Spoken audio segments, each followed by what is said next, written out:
In the previous video, I have discussed about the fundamental right which are given from Article 12 to 35 of the Indian Constitution.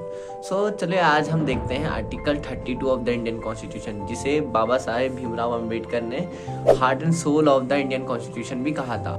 चलिए तो थोड़ा article 32 को अच्छे से समझते हैं। In article 32 it state that the every individual have right to approach to the Supreme Court in the case of violation of his fundamental right। चलो इसको थोड़ा ब्रेक डाउन करके समझते हैं। इसमें कहा गया है कि अगर किसी भी इंडिविजुअल है, कोई भी पर्सन है, अगर उसके fundamental right article from 12 to 35 अगर कोई भी वायलेट होते हैं तो वो डायरेक्टली सुप्रीम कोर्ट में प्ली या अपील कर सकता है। ये जो कि हमारा आर्टिकल 32 के अंदर गिवन हुआ है। जैसा कि हम सभी जानते हैं फंडामेंटल राइट वो राइट होते हैं जो कि हमें इक्वलिटी प्रोवाइड करते हैं in the sense irrespective of our gender, caste, place of birth, our colour, our race etcetera.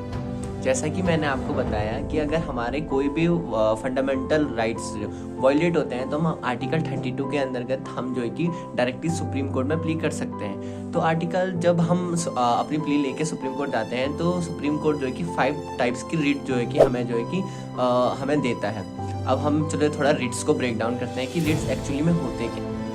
Ritz जो है कि रिटर्न ऑर्डर होते हैं सुप्रीम कोर्ट ऑफ इंडिया के, जो प्रोवाइड करता है कि कोई भी कॉन्स्टिट्यूशनल रेमेडीज हों to protect our fundamental right. जैसे मैंने आप सभी को कहा कि रिट्स 5 टाइप्स की होती हैं। तो नंबर 1 होती है हीबस कॉर्पस, नंबर 2 होती है मैंडेमस, 3rd होती है प्रोहिबिशन, 4th होती है सर्जरी एंड 5th होती है को वारंटो। चलिए अब इन सभी को एक ब्रेक डाउन करके अच्छे से समझते हैं। तो पहली रीड है हीबस कॉर्पस। इसका मतलब होता है to bring the body of. मतलब आप ये समझते हैं ये रिट तब इशू की जाती है जब जो कि इलीगल डिटेंशन होता है, मतलब बिना कुछ मतलब क्राइम किया होगा पता नहीं, लेकिन बिना कुछ क्राइम किए जो कि विदाउट बताए, विदाउट कोई वारंट दिए जो कि सीधा अंदर कर देना, इसे जो है कि हमारा हीबस कॉर्पस के अंदर आता है।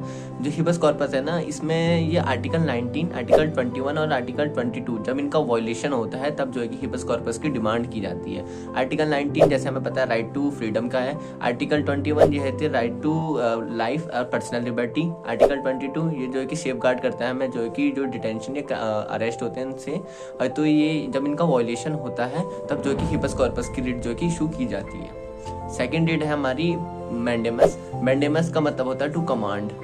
मैंडेमस की रिट तब इशू की जाती है जब जो कि कोई पब्लिक अथॉरिटीज़ हैं वो जो कि अपना काम जो कि ढंग से नहीं कर रही हैं या जो कि अपना काम जो कि प्रॉपर्ली नहीं कर रही है, तो हम जो कि मैंडेमस की रिट जो है कि इशू कर सकते हैं बिकॉज जो है कि वो हमारे वायलेशन कर रही हैं फंडामेंटल राइट्स का। जो 3rd रिट होती है वो होती है हमारी प्रोहिबिशन। ये प्रोहिबिशन की रिट जो कि हमारी इन्फीरियर कोर्ट्स को दी जाती हैं, मतलब लोअर कोर्ट्स को दी जाती हैं जब जो कि वो अपनी ज्यूरिसडिक्शन से बाहर जो कि कोई केस हैंडल करना स्टार्ट कर देती हैं। फॉर एग्जांपल अगर जो कि कोई केस है जो कि किसी का मानना है वो केस जो कि सुप्रीम कोर्ट का केस है, लेकिन जो कि हाई कोर्ट या लोअर कोर्ट, डिस्ट्रिक्ट कोर्ट जो कि उस केस को जो है कि उस पर जो है कि हियरिंग कर रहे हैं, तो जो कि कोई जो कि डायरेक्टली सुप्रीम कोर्ट में प्ली कर सकता है इसके खिलाफ के रिट के हिसाब से। And the 4th writ is the surgery. Surgery मतलब होता है प्रोहिबिशन ऑफ सर्जरी, मतलब थोड़ा सेम सिमिलर से टाइप से हैं। जैसे प्रोहिबिशन में जो है कि कोई अगर लोअर इन्फीरियर कोर्ट है, अगर वो जो कि केस की हियरिंग कर रहा है तो वो जो है कि प्रोहिबिशन में आ गया। लेकिन जब प्रोहिबिशन में जब हियरिंग करके जो है कि उसका रिजल्ट निकल चुका होता है, लेकिन अगर कोई उससे सेटिस्फाइड नहीं है तो वो जो कि हायर कोर्ट्स या सुप्रीम कोर्ट्स में जो है कि प्ली कर सकता है on the behalf of the surgery. Last rate होती है को वारंटो, जिसका मतलब होता है बाय व्हाट अथॉरिटी। इसका मतलब है कि कोई भी पब्लिक ऑफिस है वहाँ पर जो है कि बस एक क्वालिफाइड आदमी ही बैठना चाहिए जो कि उसके लिए एलिजिबल है। फॉर एग्जांपल अगर कोई मिनिस्टर है, उसका बेटा जो है कि किसी भी पब्लिक ऑफिस में जो है कि मतलब बैठा है और जो है कि वहाँ पर कार्यरत है विदाउट एनी क्वालिफिकेशंस के, मतलब उसके लिए क्वालिफाइड नहीं है उस सीट के लिए, तो हम डायरेक्ट जो है कि को वारंटो के अंतर्गत जो है कि सुप्रीम कोर्ट में प्ली कर सकते हैं उसके खिलाफ। तो ये हो जाएगी हमारी सारे 5 रिट्स और उनकी कंक्लूजन। तो एट लास्ट थोड़ा एक ब्रीफ कंक्लूजन समझ लेते हैं जो कि आर्टिकल नंबर 32।